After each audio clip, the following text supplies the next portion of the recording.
Szeretettel köszöntök benneteket, Vég Ákos vagyok, az Alföld ZRT-nek az innovációs divízióját vezetem, és ugye mindenki játszotta a Gazdálkodj okos, vagy ki az, aki játszotta a Gazdálkodj okosan társasjátékot? Na hát akkor egy páran előfordultunk ebbe, hát most egy kicsit átmentünk állatjóléti irányba, ezért kapta ezt a címet ez a szoftver, vagy ezt a kis mottót.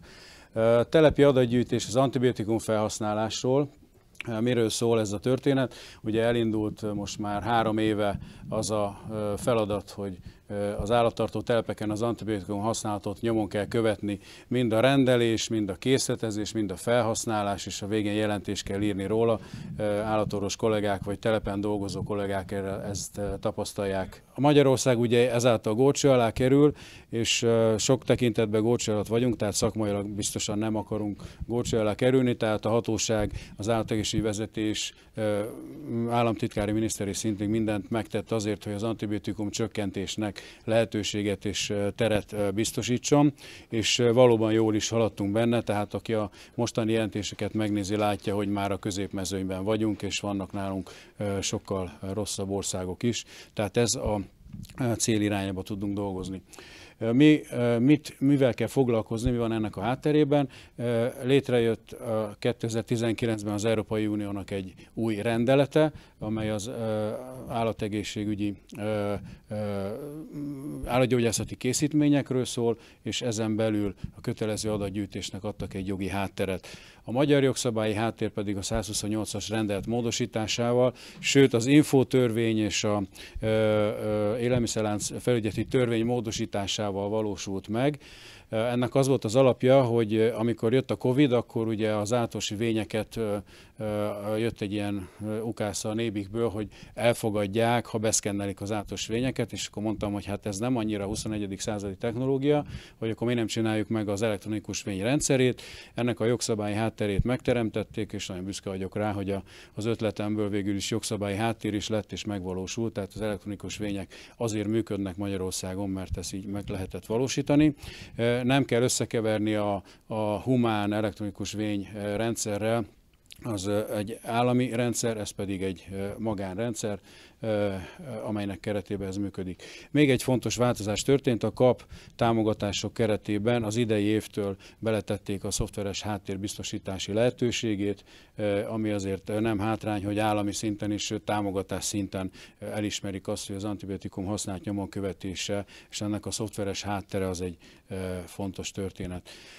Telepi adatgyűjtés, hát nyilván mindannyian tudjátok, hogy milyen adatokat és hogyan próbál mindenki gyűjteni.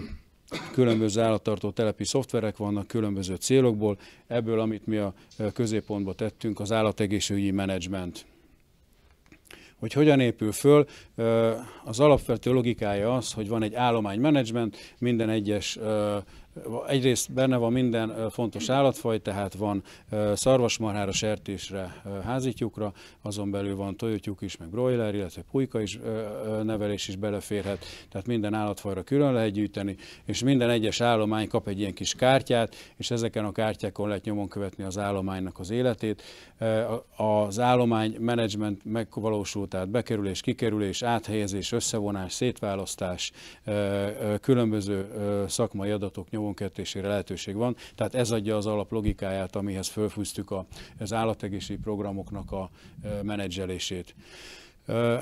Állategészségügyi tekintetben ugye teljes körűen az állomány és egyedvizsgálat megvalósítható benne.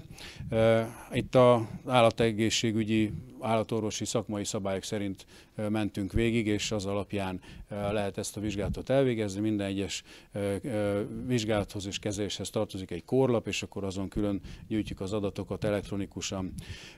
Ehhez kapcsolódik a termékfelhasználás, antibiotikum felhasználás, dózis kalkuláció és várakozási idők, és állategészségügyi programokat előre bele, tehát egy vakcinázási program, vagy egy involúciós tehénprogram, tehát ezeket be lehet tenni, és akkor megnézi a rendszer, hogy van-e készleten megfelelő mennyiségű termék is, amit föl kell használni hozzá, ha nem, akkor azt rendelési listára javasolja, és így rendelkezésre áll minden ahhoz, hogy a programot végre lehessen hajtani.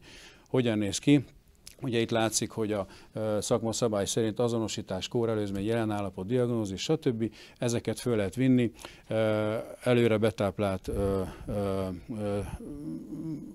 lista alapján, de saját magunk is vihetünk föl, hogyha új tünetegyüttest vagy új betegséget szeretnénk fölvinni.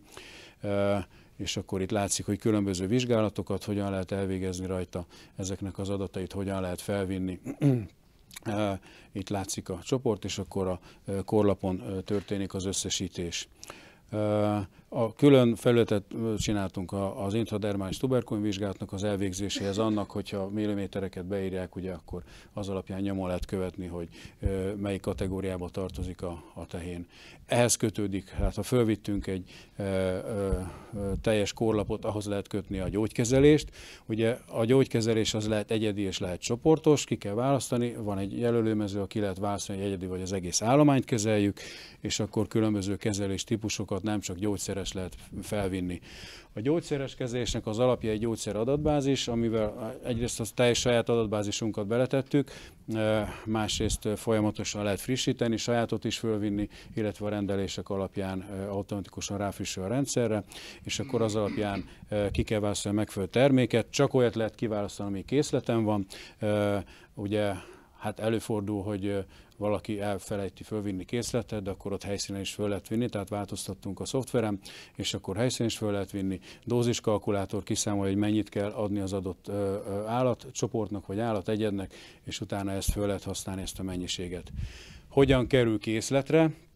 Ugye az elektronikus vénynek a történetét elmondtam, ebbe kettős hitelesítés van, ugye a telepi rendszerbe is hitelesíteni kell, és külön az állatorvosnak a felír azonosító alapján van belépési kódja és hitelesítése. Az a logikája, hogyha összeállít a telepen bárki adminisztrátor egy rendelési listát, amire szükség lehet, és ugye elküldi jóváhagyásra, a vénymentes termékeket meg tudja rendelni gond nélkül, a vényköteles termékeket pedig csak akkor, ha az állatorvos is belép, akárhol is legyen, ha éppen a Bahamákon nyaral, vagy a szomszéd sertéstelepen dolgozik, akkor is be tud lépni a rendszerbe. Följön egy kis ablakon, hogy jóváhagyandó rendelés van, az, ha jóváhagyja, akkor utána el tudja küldeni a rendelést. Az online és offline rendelés az azt jelenti, hogy az online-nál hát ennyiben természetesen magunk felé hajlott a kezünk, hogy az AFET rendszerével van összekötve online módon, és tőlünk lehet ilyen módon rendelni, de az offline pedig nem magunk felé hajlott a kezünk, tehát mindenki irányából lehet rendelni, tehát nem cég specifikus a szoftver, hanem bárkitől meg lehet rendelni az adott termékeket, ahol szükség van rá. Így néz ki a rendelési felület. Benne vannak a termékek, ki kell választani a terméket, mennyiséget, meg kell adni egy csomó szakmai adatot már a rendelés pillanatában is, és a rendelés lezárásakor az általános rákattint, akkor eljön egy rendelés, ami vevőszolgálatunkhoz, a telepre, illetve az állatorvoshoz, tehát mindenki megkapja, és az elektronikus vény automatikusan kiállításra kerül. A rendelés adatai alapján bevételezésre kerülhet a rendszerbe minden, tehát készletre tudják venni, és akkor a készletről fogják tudni kiszolgálni abban az esetben, amikor felhasználásra szükség van. A készletkezelés nem csak az ágygyógyászati készítményekre terjed ki, hanem minden alapanyagot, terméket, anyagot, ami a telepen előfordul, azt mind készletre lehet tenni. Ehhez kapcsolódik egy egyszerű számlázási modul is, tehát be is lehet vételezni, ki is lehet adni, ki is lehet számlázni az élőállattól kezdve a termékeken át mindent. Itt látszik a bevételezésnek a felülete, készletmozgások, és csak abban az esetben tudunk felhasználni valamit készletről, hogyha készletre került. Adatszolgáltatás, ugye ez volt az egyik célja a szoftvernek, hogy tudjunk a NÉBIK felé adatot szolgáltatni, ezt először mindenféle eszközzel gátolták, hogy összekössük, most már nem, tehát megvalósult, működik, élő a NÉBIK-es összeköttetés, tehát az állatorvosnak nem kell belépni külön a NÉBIK-es felületen, hanem ebből a szoftverből is le tudja adni a rendelés, le tudja adni az adatszolgáltatást, ami havonta kötelező, minden hónap 15-ig, és akkor minden további nélkül ezt meg tudja csinálni. Eredetileg úgy csináltuk meg a szoftvert, hogy hatóanyagra legyen bontva, aztán végig is az állami rendszer úgy alakult, hogy termékekre, állatcsoportra és termékekre vonatkozik, úgyhogy akkor így is le lehet adni a rendelést.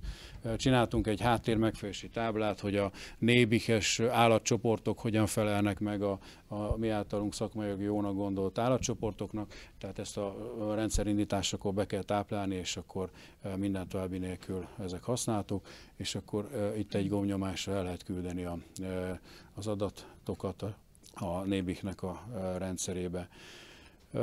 Összekötöttük még a laboratóriumi modullal is, ugye a filaxia laborunk részt vesz számtalan vizsgálatban, tehát hogy a laboratóriumi megrendelést akar valaki elküldeni, és a vizsgálat eredményét itt rögzíteni, akkor arra is lehetőség van, hiszen ez az a cél, hogy az állategészségügyi információkat egy helyen rögzítsük, és ezáltal rendelkezésre álljon az állatorvos számára. Ezért kötöttük össze a telefelügyelet rendszerével is, ahol ivóvízfogyasztás, takarmányfogyasztás, légállapot, hőmérséklet, páratartalom adatokat lehet integrálni a rendszerbe, és az állományhoz kötötten megjeleníteni.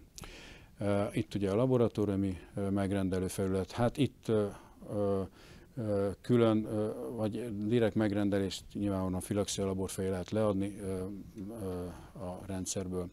És akkor, ami esetleg érdekes még, hogy gazdasági döntéseket, meg gazdasági folyamatokat lehet rajta nyomon követni, termékfelhasználást és költséget, állategészségügyi adatokat és a 148-as támogatást, 148-as bizonylatokat külön lehet gyűjteni, annak az egyenlegét külön le lehet kérdezni, és meg lehet nézni, hogy hol tartunk. Ez sem cég specifikus, tehát bárki bárhol is végzi a 148-asát, azt ebbe a rendszerbe nyomon tudja követni. Van egy dashboard felület, ahol gyakorlatilag minden esemény egy pillanatra látszik, amikor belép valaki, naplózással, termékfelhasználással, 148-as állásával együtt. Úgyhogy így néz ki ez a szoftver. A gyakorlati alkalmazásban, használatban bármikor örömmel segítséget nyújtunk, hozzám is lehet fordulni, kollégáimhoz is, IT support csapathoz, területi képviselőinkhez,